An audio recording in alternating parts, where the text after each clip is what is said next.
Let's consider what a potential terrorist group needs in order to carry out an attack. First, they may need more people to join the organization, so they conduct efforts to increase group membership.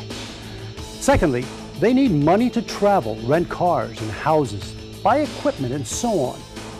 Next, they need to select or acquire weapons. The chosen date of an attack may also be important. Terrorists often choose a date of national significance, such as Independence Day.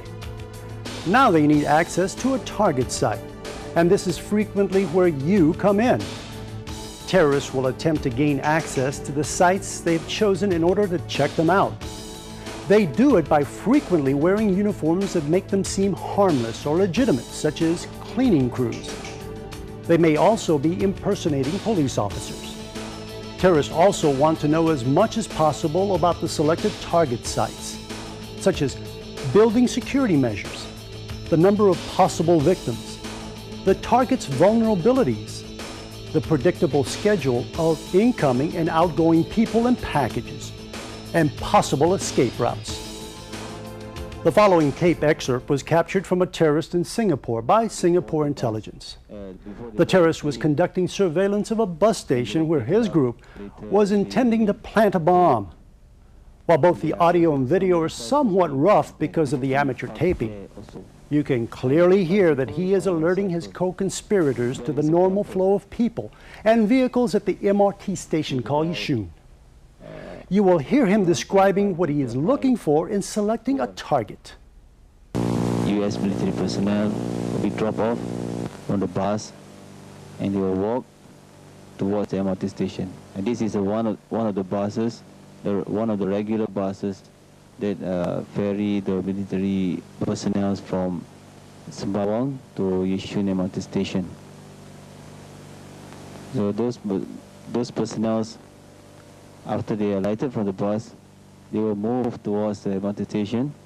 As you can see on the far left, people walking towards the station, they will walk the same way. This is the sign of Yishun MRT station as viewed from the opposite side of the road at block 146. Block 152. This is the bicycle bay as viewed from the footpath that leads towards the MRT station. You will notice that some of the boxes that are placed on the motorcycles, these are the same type of boxes which we intend to use. Beyond those motorcycles, you can see somebody waiting or standing beside a car. That is a pickup point where those personnel will queue up to board the bus or alight from the bus. This is a taxi stand. There's the entrance of a temple with many vehicles parked there. So it will not be suspicious to have a motorcycle or a bicycle there. The pillars of the MRT tracks are very, very solid. You will notice there's a drainage hole. It might be useful. The next step is also crucial. The terrorists must now attempt to move their chosen weapons into position.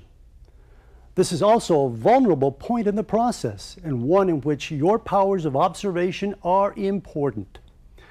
If the terrorists succeed in moving their chosen weapon to the site of attack, their next step, unless it is to be a suicide attack, is to escape. What is your role as a security officer in the prevention and possible handling of a terrorist attack? It can be summarized in 3 words: recognize, report, and react. This program will train you how to recognize pre-incident indicators in the stages we just described, and show you what you should report about what you notice. Reporting events or suspicions according to your post orders is very important. The program will also show you how to react both in cases of suspicious activity and in the case that a WMD attack occurs. In the following lesson, we will go into more detail about each of the 3 steps and stages. At this point, please return to the main menu and turn to Activity 3 in your Learner Workbook.